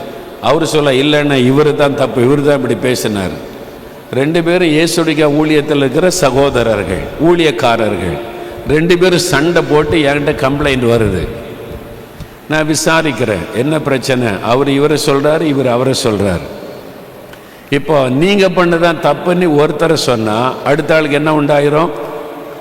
வருத்தம் வந்துடும். என்ன அண்ணன் அவருக்கு சப்போர்ட் பண்ணிட்டாரு, என்ன அப்போ நேசிக்கலையா அப்படின்னு. நான் என்ன தீர்ப்பு சொன்னாலும் 2 பேரை பாதிக்கும். ஏன்னா அது ஊழியம். ஒரு அன்பாக ஜெபம் பண்ணி ஒரு மனமாக ஊழியம் செய்யணும். 2 பேரும் பாதிக்காமல் எப்படி தீர்ப்பு சொல்கிறது? சின்ன பிரச்சனை, ஒருத்தருக்கு மன்னிச்சுட்டு போகலாம். அந்த இறுதியில் சூடாக நிற்கிறாங்க. இப்போது அதை சமாதானமாக கொண்டு போகணும். என்ன தீர்ப்பு சொல்கிறது? நான் மனசுக்குள்ளே ஜெபிக்கிறேன், ஆண்டவரே என்னப்பா இவங்களுக்கு 2 பேரும் சகோதரர்கள் ஒரு ஊழியத்தில் இருக்காங்க, நான் எதை சொன்னாலும் யாராவது ஒருத்தர் பாதிக்கப்படுவாங்க, அது பிரச்சனையாகுமே ஊழியத்தில் அப்படி மனசில் ஜெபிக்கிறேன். என்ன ஆண்டவரை பண்ணுறதுன்னு 2 பேரும் நிற்கிறாங்க. எங்கள் ஊழியத்தில் ஒரு தீர்மானம் என்னென்னா, நீ ஊழியத்துக்குள்ளே வர்றதுக்குள்ளே குறைஞ்சது 1 மணி நேரமாவது ஜெபம் பண்ணிட்டு தான் கேம்பஸுக்குள்ளே வரணும். எல்லாருக்குமே சொல்லியிருக்கிறோம். இயேசுடைய ஊழியத்தில் இருக்கிறவங்க காலையில் எழும்பி குறைந்தது 1 மணி நேரம் ஜெபிச்ச பிறகு தான் நீ ஊழியத்துக்கு கேம்பஸுக்குள்ளே வரணும். ஜெபிக்காரங்க வரக்கூடாது. அது ஒருத்தருக்காக ஒருவர் ஜெபிக்கணும். ஊழியத்தில் இத்தனை பேர் இருக்கிறோம், ஒருவருக்காக ஒருவர் ஜெபிக்கணும், ஜெபிச்சுட்டு தான் வரணுன்றது ஊழியத்தில் சொல்லப்பட்ட ஆலோசனை. டக்குன்னு ஆவியானவர் ஞாபகப்படுத்தினார். நான் கேட்டேன், இன்றைக்கு நீங்கள் இவருக்காக ஜெபம் பண்ணீங்களான்னு கேட்டேன். அது சொன்னார், ஜெபம் பண்ணலன்னு. இவர்கிட்ட கேட்டேன், நீங்கள் இன்றைக்கி இவருக்காக ஜெபிச்சிங்களா? ஜெபம் பண்ணலை. 2 பேரும் போய் 1/2 மணி நேரம் முழங்கால் போட்டு, நீங்கள் 1/2 மணி நேரம் இவருக்காக ஜெபம் பண்ணுங்க, நீங்கள் 1/2 மணி நேரம் இவருக்காக ஜெபிச்சுட்டு திரும்பி வாங்க, நான் தீர்ப்பு சொல்கிறேன்னு சொன்னேன். 2 பேரும் அன்னைக்கு போனவங்க இன்னைக்கு வரைக்கும் வரல. டக்குன்னு அந்த நேரத்தில் அந்த ஆலோசனை கொடுக்கிறவர் யாரு? கர்த்தர். அல்லேலூயா. அவருடைய ஞானம் இல்லாட்ட அந்த ஊழியத்தை செய்ய முடியாது. அவருடைய ஞானம் இல்லாட்ட நடத்த முடியாது. 300 பேர் இயேசுடைய ஊழியத்தில் இருக்கிறாருன்னா 300 டைப்பாக இருப்பாங்க. உங்கள் வீட்டில் 2 குழந்தை இருந்தாலும் 2 ஒரே மாதிரி இருக்குதா? 2 டைப்பாக இருக்கும். 2 விரல் ஒன்றா இருக்குதா, 5 விரல் ஒன்றா இருக்குதான்னு பழமொழி சொல்லுவீங்க. இது ஒரு பக்கம் இழுக்கும், அது ஒரு பக்கம் இழுக்கும். பெண் பிள்ளைகளாக இருந்தால் அது ஒரு சுபாவத்தில் இருக்கும், பையனாக இருந்தால் அது ஒரு சுபாவம். ஆனாலும் உங்கள் வீட்டில் ஒன்றா வச்சு வளர்க்குறீங்கல்ல, அதே மாதிரி தான் 300 பேர் இயேசுடைய ஊழியத்தில் இருந்தால் 300 டைப்பாக தான் இருக்கும். அவங்களெல்லாம் சமாளித்து ஊழியம் செய்ய வச்சு கொண்டு போகிறது சாதாரண ஒரு வேலை இல்லை. அதுக்கு அவர் கொடுக்கிற ஞானம் இல்லாட்ட முடியாது. அதனால தான் ஆண்டவரே உம்முடைய ஊழியத்தை நடத்துறதுக்கு எனக்கு ஞானம் கொடுங்க அப்படின்னு ஜெபிப்பார். ஒரு ஊழியத்துக்கு மாத்திரம் இல்லை, குடும்பத்தை நடத்த ஞானம் வேணும், பிஸ்னஸ் பண்ண ஞானம் வேணும், படிப்பதற்கு ஞானம் வேணும், உங்கள் பிள்ளைகளை டீல் பண்ண ஞானம் வேணும். சிலர் பிள்ளைகளை எரிஞ்சு விழுவாங்க, இதுகளை எப்படி சமாளிக்கணும்னு தெரிலன்னு போய் முழங்கால் போடுங்க, ஜெபம் பண்ணுங்க.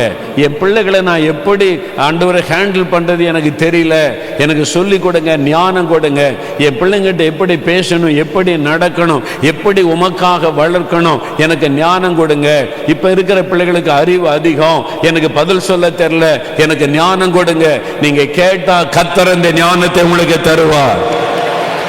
என் பிள்ளைகளை உமக்காக நான் வளர்க்கணும், அதுக்கு எனக்கு ஞானம் கொடுங்கன்னு கேளுங்க. இந்த அவசியமான காரியத்துக்கெல்லாம் நம்ம ஜெபிக்கிறது இல்லை. அதுதான் நம்முடைய பிரச்சனை.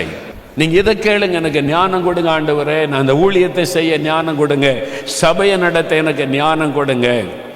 எதை சம்பாதிக்காவிட்டாலும் ஞானத்தை சம்பாதித்துக்கொள்.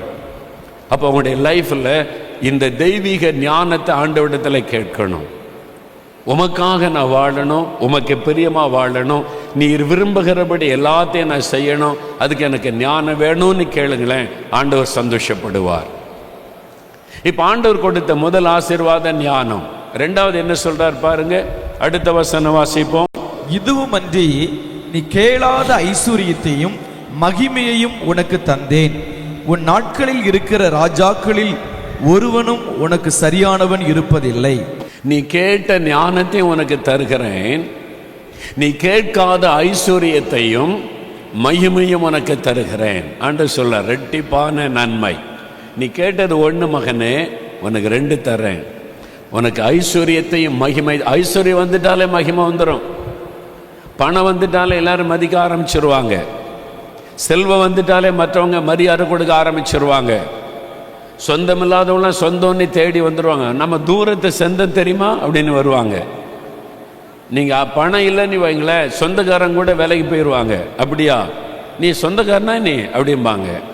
ஆனால் பணம் வந்து நல்ல பிஸ்னஸ், செல்வம், காரில் வரீங்கன்னு வைங்க, ஒன்றும் இல்லாத கூட வந்து நீ நம்ம சொந்தக்காரன்பா, ஞாபகம் இருக்குதா உனக்கு? எப்படி சொந்தம்? தூரத்து சொந்தம். தூரத்து சொந்தம்னா சித்தப்பா, பெரியப்பா, அண்ணன், தம்பி, எங்கேயோ சுற்றி நமக்கே புரியாத ஒரு சொந்தத்தை சொல்லுவான். ஏன்னா பணம் இருக்குல்ல, வசதி இருக்குல்லன்னு சொல்லி. அப்ப சாலமோனுக்கு தேவன் ஐஸ்வர்யத்தை மகிமை கொடுக்கிறார்.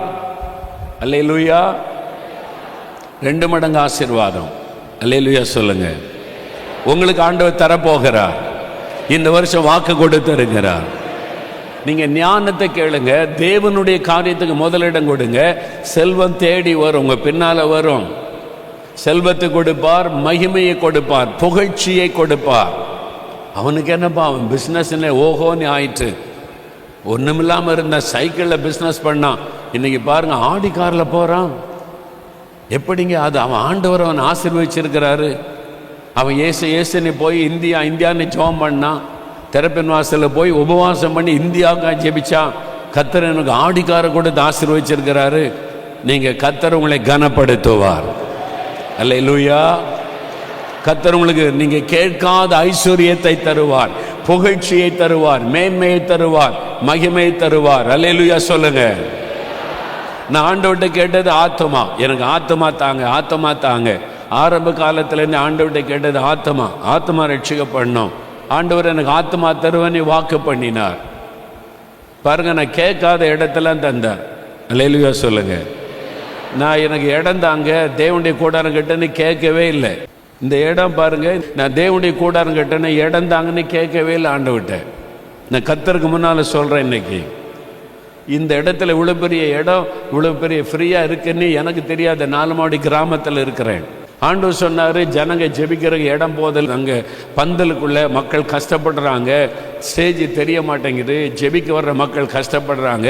அதனால் ஒரு 50,000 பேர் ஃப்ரீயாக உட்காந்து ஜெபிக்கிற மாதிரி ஒரு இடம் நீ கட்டணும் அப்படின்னு பேசினார். நான் சொன்னேன், ஆளை விடுங்க சாமி, அதுக்கெல்லாம் கோடிக்கணக்காக பணம் ஆகும். அதில் போய் நான் முட்டி மோதி கஷ்டப்படுறதை விட இப்போ சுவிசேஷம் அறிவிக்கிறேன், மிஷினரி அனுப்புகிறேன், அதில் கவனம் செலுத்துகிறேன். அது போனால் பில்டிங்னு அதில் போய் கஷ்டப்பட வேண்டியது வரும். என் ஆளை விட்டுருங்க போதும். ஒரு வீடு தேவனுடைய வீடுன்னு கட்டி முடிக்கிறவங்கள ரொம்ப கஷ்டப்பட்டு போனேன். வேண்டாம் ஆண்டவரேன்னு சொன்னேன். ஆண்டவர் இல்லை, நீ பாரு செய். நான் முடியாதுன்ட்டேன். ஆண்டவர் பாருங்க, என்னடா இவன் சொல்கிறபடி செய்ய மாட்டேங்கிறான்னு சொல்லி நேர மெட்ராஸில் போய் ஒரு ஆள்கிட்ட பேசினார். நீ போ, இப்போ இதை செய்யன்னு. அவர் வந்து இந்த இடத்தெல்லாம் பார்த்துருக்காரு. 4 மாடிக்கு அவருக்கு சம்பந்தமே இல்லை. அவர் கன்னியாகுமரிக்காரர், மெட்ராஸில் இருக்கிறார். ஒரு நாள் என்னை பார்க்க வந்தார். என்ன பிரதர்னு கேட்டேன். 4 மாவட்டியில் ஒரு 7.5 ஏக்கர் நிலம் இருக்குது. நான் வந்து அட்வான்ஸ்லாம் கொடுத்துட்டேன். அந்த இடத்த வந்து பாருங்கள், அந்த இடத்துல பெரிய பில்டிங் கட்டினா ஜெபிக்கிற மக்களெல்லாம் கூடி வர நல்லாயிருக்கும். நானே அட்வான்ஸ்லாம் கொடுத்துட்டேன், விலையெல்லாம் பேசி முடிச்சிட்டேன், நீங்கள் வந்து பாருங்கன்றார். என்னடா அது? அவர் சொல்ல அட்வான்ஸ் கொடுத்துட்டேன்றாரு. நான் தேடியாலே இல்லை, எனக்கு இடம் தாங்க ஆண்டவரே, பில்டிங் தாங்கலாம் கேட்கல. அவர் கூட்டு வந்து காமிக்கிறார். பாரு, நான் இந்த ஊர் சொந்தக்காரன், எனக்கு இவ்வளோ பெரிய இடம் இந்த இடத்துல இருக்குன்னு எனக்கு தெரில, இந்த வழியாக போகிறேன், அவ்வளோதான். அவர் கண்ணில் கர்த்தரை காமிச்சு இந்த அட்வான்ஸ் கொடுத்துட்டு, பிரதர் வாங்குற காசுலாம் உங்களுக்கு காசு யார் கேட்டா, எல்லாம் நீ கையெழுத்து மட்டும் போட வாங்கன்னாரு. அது பத்திரத்து கூட நானே காசு கட்டிட்டேன், வந்து கையெழுத்து போடுங்கன்னாரு. வெறும் கையெழுத்து போட்டு தான் இவ்வளோ பெரிய இடத்தை கர்த்தர் தந்திருக்கிறாரு. நான் ஆண்டவர்கிட்ட கேட்டது ஆத்மா தான். இடம் பில்டிங்லாம் நான் கேட்கறதே கிடையாது, அவரே தருகிறார். அல்லேலூயா சொல்லுங்க. நீங்க எதுக்கு முக்கியத்துவம் கொடுக்கணுமோ அதுக்கு முக்கியத்துவம் கொடுங்க, மற்றதெல்லாம் பின்னால வந்துகிட்டே இருக்கும். ஆத்மா தாங்க. ஜெபிக்கிற மக்கள் எழுமணும், மிஷினரி அனுப்பணும், அதுதான் நாங்கள் ஜெபிச்சோம். கர்த்தர் இந்த இடம் நான் தேடி அலைஞ்சி பணம் கஷ்டப்பட்டு ஒன்றும் பண்ணல, கர்த்தரே கொடுத்தார். ஆண்டவர் சொன்ன இடம் தந்துட்டல, பில்டிங் கட்டு அப்படின்னார். இடம் தந்துட்டீங்க ஆண்டவரே, கட்டுறதுக்கு கோடிக்கணக்கு ஆகுமேன்னு கேட்டேன். ஆண்டவர் சொன்னார், நீ திறப்பின் வாசல் ஜெபத்தில் கூட அதுக்கு நீ காணிக்கை கேட்க வேண்டியதே வராது. நான் யார் யாருடைய உள்ளத்தில் ஏவுகிறேனோ அவங்க தன்னால் கொண்டு வந்து தருவாங்க. நான் கட்டி முடிப்பேன், நீ உன் வேலையை பாருன்றார். நீ போய் சுவிசேஷ அறிவி, நீ ஜெபிக்கிற மக்களை எழுப்பு, உன் ஊழிய ஒன்றை தடைப்பட, நீ அறப்பார், இதை நான் கட்டி கொடுக்குறேன்னார். இன்னைக்கு வரைக்கும் இத்தனை கோடி செலவு பண்ணியிருக்குது. ஒரு நாள் கூட நான் பணத்துக்காக முழங்கால் போட்டு ஆண்டவர்கிட்ட இந்த தேவனுடைய கூடாரத்துக்காக பணத்துக்காக ஜெபித்ததும் இல்லை, உபவாசம் பண்ணினதும் இல்லை, அழுததும் இல்லை. தன்னால் நடக்குது. சிலர் கேட்பாங்க, எப்போ பிறந்த தேவனுடைய வீடு கட்டி பிரதிஷ்டை பண்ணுவீங்க? அது கட்டுறவர்கிட்ட தான் கேட்கணுன்னு. கட்டுறவர்கிட்டயா? அப்போ நீங்கள் கட்டலை, நான் கட்டலை, அவர் கட்டிக்கிட்டு இருக்கிறாரு. எப்போ முடிச்சு கொடுக்குறாரோ அப்போ பிரதிஷ்டை, அவ்வளவுதான். என்னைக்காவது திறப்பின் வாசல் ஜெபத்தில் தேவனுடைய கூடாரத்தை காணிக்கை எடுத்திருக்கிறோமா? எடுத்ததே கிடையாது. யார் உங்களுடைய உள்ளத்தில் பேசுகிறாரோ நீங்களாக கொடுத்து ரசீது வாங்கிட்டு போகிறீங்க, அவ்வளோதான். நான் கேட்கல உங்கள்கிட்ட, கொடுங்க கொடுங்க. நீ எங்கேயாவது காணிக்கை கேட்டேன்னா தங்க காணிக்கை போடுங்க, வெள்ளி காணிக்கை போடுங்க. என்னைக்காவது சொல்லியிருக்கேன்னா நீங்கள் சாட்சி. இந்த இடத்துல கேட்டிருக்கேன்னா, அமெரிக்கா போகிறேன், இங்கிலாந்து போகிறேன், எங்கேயும் கேட்டது கிடையாது. தேவனுடைய கூடாரம் கட்டுறோம், எங்களுக்கு பண தேவை இருக்குது. அமெரிக்காவிலும் சொன்னதில்லை, நான் இங்கிலாந்துலேயும் சொன்னதில்லை, எந்த சிங்கப்பூர்லேயும் சொன்னதில்லை, எங்கேயும் கேட்டதில்லை. நான் போகிறதெல்லாம் ஆத்துமாக்களுக்காக. நான் சொல்கிறேன், ஆத்துமாவுக்காக தான் நான் ஊழியம் செய்ய போவேன், பணத்துக்காக போகிறதில்லை.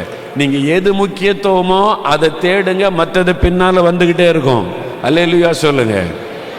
அப்போ எது முக்கியம்? ஆத்துமாக்கள், ஜெபிக்கிற மக்கள் எழும்பணும், எழுப்புதல் வரணும், அதான் முக்கியம். அதுக்கு தான் ஜெபம், அதுக்கு தான் கண்ணீர், அதுக்கு தான் முழங்காலம் முடக்கிறாரு.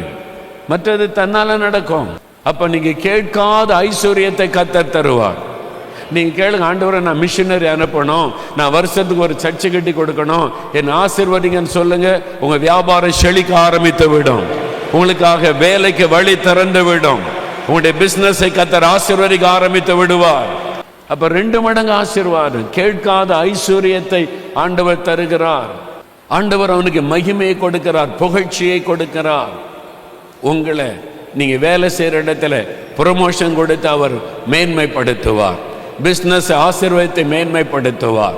உங்களுடைய பிள்ளைகளை ஆசீர்வதித்து கனப்படுத்துவார். உங்களுக்கு இந்த வருஷத்துல வீடு கட்டி கொடுத்து உங்களை கனப்படுத்தி ஆசீர்வதிப்பார். நான் வட இந்தியாவில் சர்ச்சு கட்டி கொடுத்தேன், எனக்கு ஆண்டவர் வீடு கட்டி கொடுத்தா நீ மகிழுவீங்க. அல்லேலூயா சொல்லுங்க. அல்லேலூயா. நேற்றைக்கு ஒரு தாய் தகப்பன் ஒரு கிராமத்திலேருந்து வந்திருந்தாங்க. அவங்க சொன்னாங்க, இந்த ஐயாவை பார்த்ததில்லை, அவங்கள பார்க்கணுன்னு அவங்க மகக்கிட்ட சொல்லியிருந்தாங்க. எங்கே இருக்கணும்? ஒரு கிராமத்தில் இருக்கிற ஒரு ஏழை குடும்பம். அப்பா எங்கள் அம்மா அவங்கள பார்க்க விரும்புகிறாங்கன்னு அந்த மகள் சொன்னதுனால வர சொல்லுங்க, நான் பார்க்குறேன் அப்படின்னு சொல்லி நேற்றைக்கு அவங்க வந்தாங்க. காலையில் அருப்புக்கோட்டையிலேருந்து கிராமத்தில் இருந்து ஒரு தாயும் தகப்பனும், படிப்பறிவு இல்லாதவங்க, ஒரு சாதாரண வேலை செய்கிற மில்லில் அவர் வேலை செய்கிறாரு, சின்ன கொஞ்சம் நிலம் இருக்குது, கஷ்டப்பட்ட குடும்பம். அவங்க ஆண்டவர் மேலே வச்சுருந்த அன்பு விசுவாசம் ஆச்சரியப்பட வைத்தது. அவங்க கிறிஸ்தவ குடும்பத்தை சார்ந்தவங்க இல்லை, இயேசுவை அறிந்து கொண்டு ரட்சிக்கப்பட்டாங்க. அவங்கள்ட்ட கேட்டேன், எனக்கு இப்படி உங்களுடைய அனுபவங்கள்லாம் கேட்ட போது சொன்னாங்க, ஐயா இந்த இடம்லாம் எனக்கு தெரியாது, டிவியில் நீங்கள் பேசும்போதெல்லாம் நான் கேட்பேன், அந்த வசனங்கள் எனக்கு ஆசீர்வாதமாக இருக்கும் எங்கள் வீட்டில். அப்போ ஒரு நாள் ஒருத்தர் சாட்சி சொன்னாங்களாம். ஒருத்தர், இந்த தேவனுடைய கூடாரத்துக்கு நான் இவ்வளோ காணிக்க கொடுத்தேன், ஆண்டவர் எனக்கு இத்தனை லட்சத்தில் ஒரு வீடு கட்டி கொடுத்தார். இன்றைக்கி ஒரு சகோதரன் சாட்சி சொன்னார் பாருங்க. அதே மாதிரி ஒருத்தர் சாட்சி சொல்லியிருக்கிறாங்க டிவியில். அதை பார்த்த உடனே இவங்களுக்கு ரொம்ப நாளாக தங்களுக்கு ஒரு வீடு கட்டணும்னு ஆசை. சின்ன குடிசை வீடு, சின்ன வீட்டில் பிள்ளைகளை வச்சுக்கிட்டு ரொம்ப கஷ்டப்படுறாங்க, வசதி கிடையாது. ஆனால் வீடு கட்டணும், ஆண்டவர் தான் கட்டி தரணும். அப்போ அந்த சாட்சியை கேட்டவுடனே அவங்களுக்குள்ள ஒரு விசுவாசம், அப்போ நம்ம ஆண்டவருக்கு கொடுத்தா அவர் நமக்கு வீடு கட்டி தருவார். இந்த தேவனுடைய கூடாரம் கட்டிக்கிட்டு இருக்கிறாங்களே, அதுக்கு நம்ம கொடுக்கலான்னு ஏவப்பட்டாங்களாம். அவங்க சொன்னாங்களா, ஆண்டவரே அவங்க 5000 ரூபா கொடுத்துருக்குறாங்க, எனக்கு அவ்வளோ வசதியெல்லாம் கிடையாது, ஒரு 2000 ரூபா தர்ற ஆண்டவரே, கஷ்டப்பட்டு அதை சேர்த்துருக்குறாங்க. அந்த 2000 ரூபா பெரிய விஷயம். அப்போ 10 வருஷத்துக்கு முன்னால் அவங்களுக்கு பெரிய விஷயம். 2000 ரூபா கஷ்டப்பட்டு சேர்த்து இது எப்படி கூட 4 மாவடி எங்கே இருக்குன்னே தெரியாது. அவங்க வந்து கேட்டிருக்காங்க 4 மாவடி எங்கே இருக்குது அப்படின்னு விசாரிச்சிருக்கிறாங்க. ஆளுக்கு ஒன்று சொல்லி எப்படியோ அங்கே கண்டுபிடிச்சி தூத்துக்குடி வந்து அங்கேருந்து பஸ் ஏறி நாசரேத் போகிற பஸ்ஸில் போனால் நீங்கள் இறங்கலான்னு சொல்லி அவங்க வந்து அப்போ அங்கே டென்ட்டில் பந்தலுக்குள்ளே ஜெபம் நடக்குது. அங்கே வந்திருக்கிறாங்க. வந்து பின்னால் வந்து 2000 ரூபாய் கையில் வச்சுட்டு உட்காந்துருக்குறாங்க. அந்த கூட்டத்திலலாம் பார்த்துட்டு அவங்களுக்கு ரொம்ப சந்தோஷம். ஏசப்பா எனக்கு ஒரு வீடு கட்டி கொடுங்க, நாங்கள் ரொம்ப ஏழை குடும்பம், வசதியே கிடையாது, ஆனால் உமக்குன்னு ஒரு தேவனுடைய கூடாரம் கட்டுறாங்களாமே, இந்த இடத்தெல்லாம் பார்த்துருக்காங்க. அப்போ பில்டிங் வேலை ஆரம்பிச்சிருக்கிறாரு. அப்போ வந்து 2000 ரூபா தான் என்கிட்ட இருக்கிறத நான் கொடுக்குறேன் அப்படின்னு சொல்லி வந்திருக்கிறாங்க. வந்து இந்த 2000 ரூபாய் கொடுத்துட்டு கூட்டத்தோடு கூட்டமாக வந்து பேசலாம் முடியாத ஐயா, கூட்டத்தோடு வந்து ஒரு ஜெபம் பண்ணிட்டு நான் போனேன். ஆண்டவர் பாருங்க, எனக்கு ஆண்டவர் லட்சக்கணக்கான ரூபாயில் வீடு கட்டி கொடுத்துட்டாரு. நாங்கள் இன்றைக்கி நல்ல பொறு வீடு கட்டி சந்தோஷமாக இருக்கிறோம். எனக்கு ஏசப்பா ஒரு வீடு கட்டி கொடுத்துருக்குறாங்க. அவங்க சொன்னாங்க அவங்க படிப்பறிவு இல்லை, ஆனால் ஆயேசு மேலே அவ்வளோ விசுவாசம். அந்த ஐயா படிப்பறிவு இல்லைன்றார், வசனத்தை அப்படி சொல்கிறாரு. வசனத்தை மனப்பாடமாக சொல்லிக்கிட்டே இருக்கிறார். பிரசங்கத்தை கேட்டு கேட்டு அந்த வசனத்தை மனப்பாடம் பண்ணி கொள்ளுவாராம். அந்த வாக்கு தத்தத்தை ஏழை ஜனம் ஒரு கிராமத்துலேருந்து வந்தவங்க. ரொம்ப எனக்கு அவங்கள்ட்ட பேசுறது எனக்கு ரொம்ப சந்தோஷம். அவங்களுடைய விசுவாசம், ஆண்டவர் மேலே வச்சிருந்த அன்பு. 2000 ரூபா நான் காணி கொடுத்தேன், என்னால் முடிஞ்சது கஷ்டப்பட்டு கொண்டு வந்து கொடுத்தேன். ஆண்டவர் எங்களுக்கு வீடு கட்டி தந்தார் லட்சக்கணக்கான ரூபாயில். நான் சந்தோஷமாக இருக்கிறேன் ஐயான்னு சொல்லி. ஏசு எவ்வளோ உண்மை உள்ளவர் பாருங்க. அவங்க தேவனுக்கு அடுத்த காரியத்தில் கவனம் செலுத்தும் போது உங்கள் காரியத்தில் கர்த்தர் கவனம் செலுத்துவார். தேவனுடைய காரியத்துக்கு எனக்கு முதலிடம் கொடுக்கும் போது உங்களை சுகமாக்க, உங்களை ஆசீர்வதிக்க, உங்கள் தேவைகளை சந்திக்க 2 மடங்கு ஆசீர்வதிக்க அவர் கவனமாக இருப்பார். அல்லேலூயா சொல்லுங்க. எல்லாரும் ஜெபிக்க எழுந்துன்னு இல்லைங்க. சாலமோன் தேவனுக்கு பிரியமான ஒரு ஜெபம் பண்றார். தேவனுக்கு உகந்த ஒரு விண்ணப்பம். உம்முடைய ஜனத்தை நியாயம் விசாரிக்க எனக்கு ஞானம் வேணும். தேவனை சந்தோஷப்படுத்தினர். இப்போ ஆண்டவர் ஞானத்தை கொடுக்கிறார். அவன் கேட்காத ஐஸ்வர்யத்தையும் மகிமையும் கொடுக்கிறார். 3வது ஒரு ஆசீர்வாதம் ஆண்டவர் தர்றார். அதை கீழே வாசிக்க கேளுங்க பாருங்க. உன் தகப்பனாகிய தாவீது நடந்தது போல நீயும் என் கட்டளைகளையும் என் நியமங்களையும் கைக்கொண்டு என் வழிகளில் நடப்பாயாகில் உன் நாட்களையும் நீடித்திருக்க பண்ணுவேன் என்றார். அல்லேலூயா. நம்ம 2 ஆசீர்வாதம் தான் நினைக்கிறோம். ஆண்டவர் 3வது ஒரு ஆசீர்வாதம் சொல்றாரு. உன் ஆயுசு நாட்களை நீடித்திருக்க பண்ணுவேன் ஆண்டவர் சொல்றார். உன் நாட்களை நீடித்திருக்க பண்ணுவேன். உன் ஆயுசு நாட்களை நீடித்திருக்க பண்ணுவேன். அல்லேலூயா. அது ஒரு ஆசீர்வாதம். ஆயுசு நாட்கள் நீடித்திருப்பது, முதிர் வயதில் மரணம் அடைவது, ஆயுசு நாட்கள் நீடித்திருக்க பண்ணுவது ஒரு ஆசீர்வாதம். ஆண்டவர் சொல்றார், நீ என் வழிகளில் நடந்தால் நான் உன்னை ஆசீர்வதிப்பேன். கண்டிஷன், என் வழியில் நடப்பியா, என் வசனத்தின்படி நடப்பியா, அப்போ உன் ஆயுசு நாளை நான் நீடித்திருக்க பண்ணுவேன். உன் ஆயுசு நாட்கள் நீடித்திருக்கணுமா? பிள்ளைகளே, உங்கள் பெற்றோருக்கு கீழ்ப்படிங்க, அதான் கட்டளை. என் வழிகளில் நீ நடந்தால் உன் ஆயுசு நாட்களை நீடித்திருக்க பண்ணுவேன். சும்மா விசுவாசித்தால் போதாது, ஜெபித்தால் போதாது, அவர் வழிகளில் நடக்கணும். நான் ஆண்டவரை நேசிக்கிறேன், விசுவாசிக்கிறேன், ஜெபிக்கிறேன் அப்படின்னா அந்த ஆசீர்வாதம் கிடைக்காது. அவருடைய வழிகளில் நடக்கணும். இயேசு நடந்த வழிகளில் நடக்கணும். அவரை போல அன்பு, அவரை போல சாந்தம், அவரை போல தாழ்மை, அவரை போல மனதுருக்கம், அவரை போல பரிசுத்தம், அவரை போல தாழ்மை, அவரை போல மன்னிக்கிற சுபாவம். இயேசு நடந்தபடி நடக்க ஒப்பு கொடுத்தா ஆயுசு நாட்கள் நீடித்திருக்குமா? ஒப்பு கொடுப்பீங்களா? இயேசுவை போல நடக்க ஒப்பு கொடுக்கிறேன் அப்படி சொல்றவங்க கரமை அல்லேலூயா சொல்லுங்க. இயேசுவோடு நடப்பேன், இயேசு வாழ்ந்தபடி வாழுவேன், என் இஷ்டப்படி வாழ மாட்டேன், ஆண்டவர் விரும்புகிறபடி வாழுவேன். அல்லேலூயா சொல்லுங்க. அந்த ஐயா சொன்னாங்க, இந்த ஏழை தம்பதிகள் வந்தாங்கல்ல, அந்த வயசான அந்த ஐயாவும் அம்மாவும் ஏழை குடும்பத்தை சார்ந்தவங்க. ஐயா, நீங்கள் வசனத்தில் சொல்லுவீங்கல்ல, நம்ம கிறிஸ்தவங்க ஜாதி பார்க்கக்கூடாது, எது வந்து ஆண்டவருக்கு பிரியமில்லாத யூதன் என்று கிரேக்கன் என்றும் இல்லை, நமக்கு ஜாதி கிடையாது, வரதட்சணை கேட்கக்கூடாது, அது வந்து பாவம், பண ஆசை கூட சொன்னீங்கல்ல, அதனால் நாங்கள் ஒப்பு கொடுத்தேன் பையனுக்கு, கர்த்தருக்கு பயந்த ஒரு மகள் கிடைச்சா போதும், நாங்கள் ஜாதி பார்க்க மாட்டோம், நாங்கள் வரதட்சணை கேட்க மாட்டோன்னு தீர்மானம் பண்ணி நீங்கள் சொன்ன மாதிரியே என் மகனுக்கு அப்படி தான் ஒரு பெண்ணை நாங்கள் திருமணம் செய்து வச்சோம் அப்படின்னு சொன்னாங்க. வரதட்சணை கேட்க மாட்டேன், நீ என்ன ஜாதின்னு பேசி யாரையும் புறக்கணிக்க மாட்டேன். அவங்க தான் கிறிஸ்தவர்கள். இயேசுவின் வழியில் இயேசுகிட்ட வந்தால் நீ என்ன ஜாதி அப்படின்னு கேட்பாரா? அப்போ நீ என்ன ஜாதின்னு கேட்குறவங்க இயேசுவை பின்பற்றவங்களா? நீங்கள் தான் சொன்னீங்க. நீ எவ்வளோ வரதட்சணை தருவ இயேசு கேட்பாரா? அப்போ நீங்கள் கேட்டால் நீங்கள் இயேசுவை பின்பற்றுறவங்களா? இல்லை. சும்மா விசுவாசிக்கிறேன், நேசிக்கிறேன், ஜெபிக்கிறேன், சர்ச்சுக்கு போகிறேன், அதெல்லாம் கிறிஸ்தவ வாழ்க்கை. அவர் நடந்தபடி நம்ம நடக்கணும். இயேசு நடந்தபடி நான் நடப்பேன், இயேசுவோட நடப்பேன், கட்டளையின்படி நடப்பேன். இனிமேல் இயேசுக்கு விருப்பமானதான் என் விருப்பம், அதைத்தான் நான் கேட்பேன். அப்படி ஒப்பு கொடுக்குறேன்றவங்க வலதுகாரம் ஓய்த்தங்க, ஒரு 2 நிமிடம் ஜெபம் பண்ணுங்க.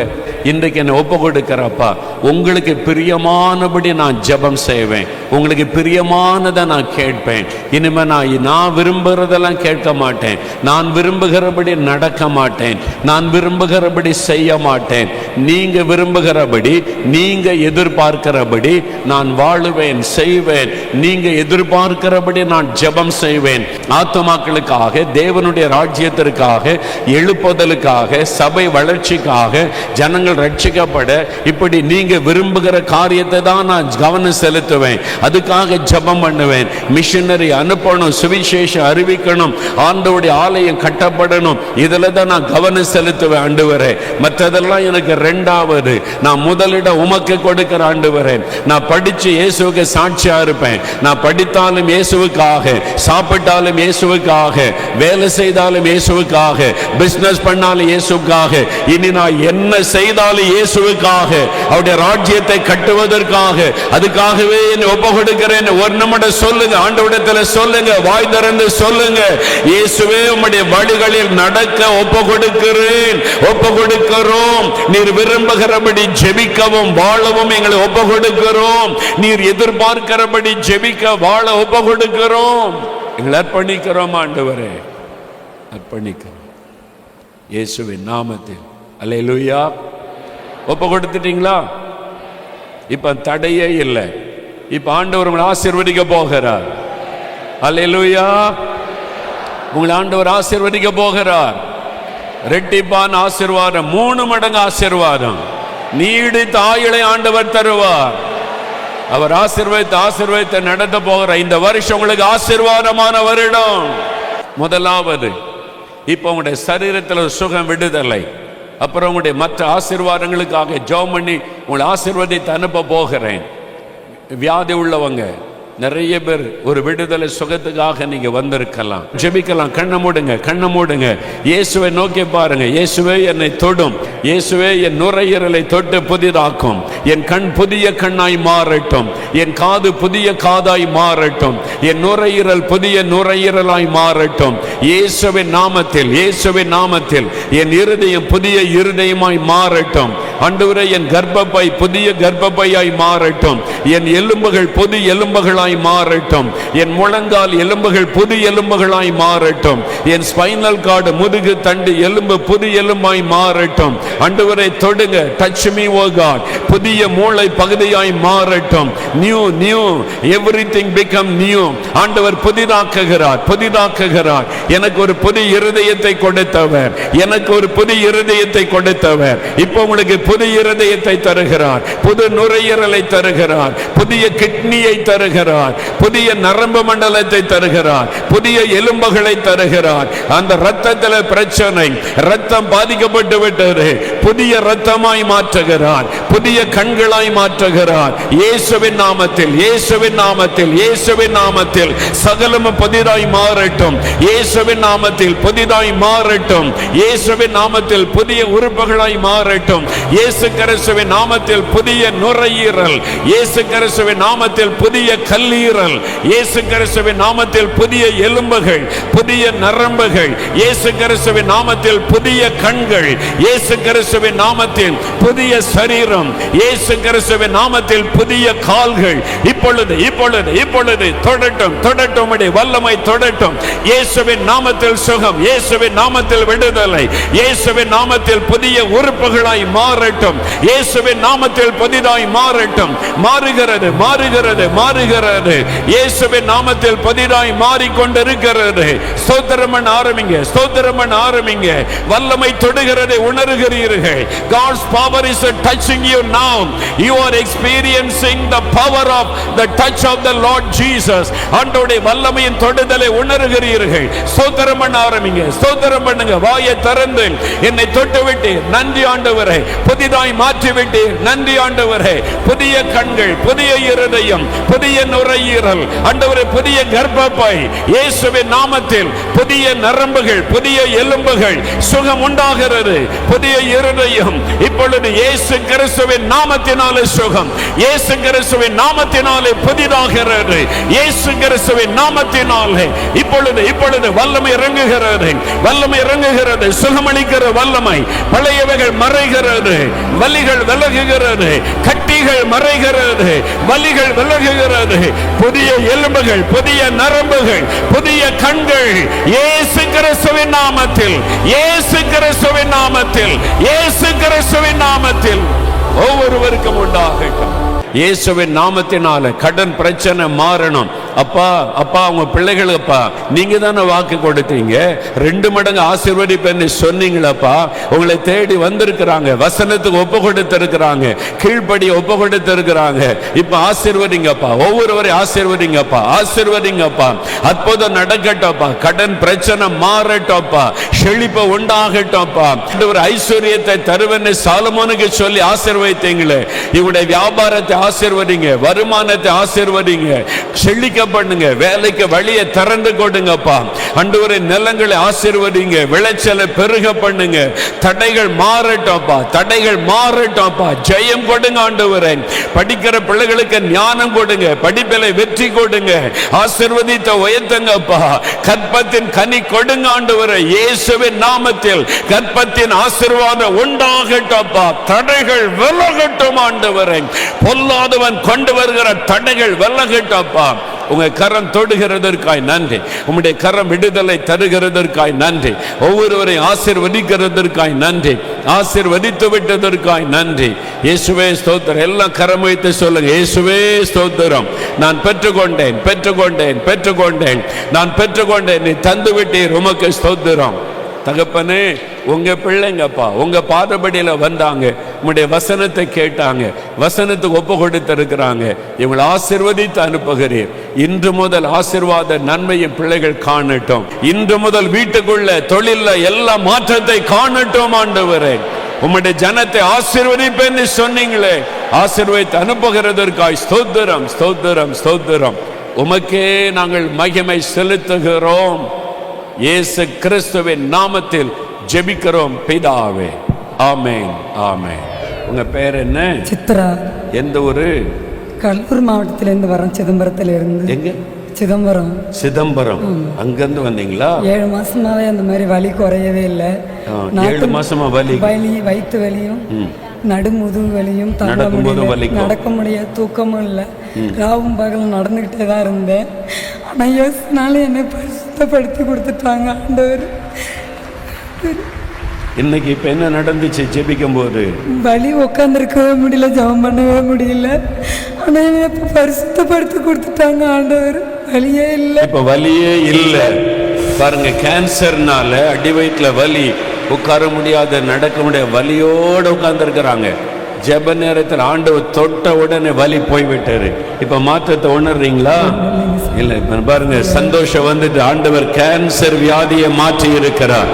இயேசுவின் நாமத்தில் கேன்சரும் மறையும். இந்த மகளுக்கு ஆண்டவர் சுகம் கொடுத்துட்டார். இயேசுவுக்கு நன்றி. God bless you, God bless you. ஐயா பேர் என்ன? என் பேர் செல்லாதுரை. 33 வருஷமாக எனக்கு ரொம்ப நெஞ்சு வலி இருந்தது. நேற்று எனக்கு வாழறதுக்கு கூட காசு இல்லை. ஆனால் வீட்டில் இந்த அயன் பாக்ஸை கொண்ட வித்து போட்டு இந்த கூட்டத்துக்கு வந்தேன். தேவன் எனக்கு சுகம் கொடுத்தான். எந்த ஊரு? காட்பாடி, வேலூர். காட்பாடி. என் பிள்ளைக்கு ஒரு முழங்கால சுகம் கொடுத்ததை நான் சாட்சி சொல்லியிருக்கேன். இன்னைக்கு எனக்கு சுகம் இன்னைக்கு உங்களுக்கு சுகம். ஆமென். 30 வருஷமா இருந்துச்சா? 33 வருஷமா இருந்துச்சு. 33. இப்ப எப்படி? நல்ல ஃப்ரீ. எதுவுமே எதுவுமே இல்ல. 33 வருஷமா இருதய அந்த வலி ஆண்டவர் தொட்டு அற்புதமா சுகம் கொடுத்திருக்கிறார். வெகு கால நோய். அல்லேலூயா சொல்லுங்க. புது இருதயத்தை கொடுத்துட்டார். God bless you ஐயா. God bless you. ஆமென். எந்த காது கேட்காது? கேட்க மாட்டேங்க. 2 வருஷம் கேட்க மாட்டேங்க. பாய் ஒரு ஆளை கூப்பிட்டானா சரியாக கம்யூனிக்கு அப்போ லைட்டாக கூப்பிட்டுருவோம். கிட்ட போன தான் என்னன்னு கேட்க வேண்டியிருக்கு. இப்போ ஒரு காது தான் கேட்கும். ஒரு காது தான் கேட்கு. இப்போ 2 காது நல்லா ஃப்ரீயாக கேட்கு. காதுல கை வைங்க. இந்த காதுல கேக்குதா? கேக்கு கேக்குதா? கேக்குதா? கேக்கு நல்லா கேக்குது. 2 வருஷமா அந்த காது கேட்காது. ஆண்டவர் காதை திறந்துட்டார். புதிய காது கொடுத்துட்டார். இயேசுவுக்கு ஸ்தோத்திரம். ஆமென். God bless you.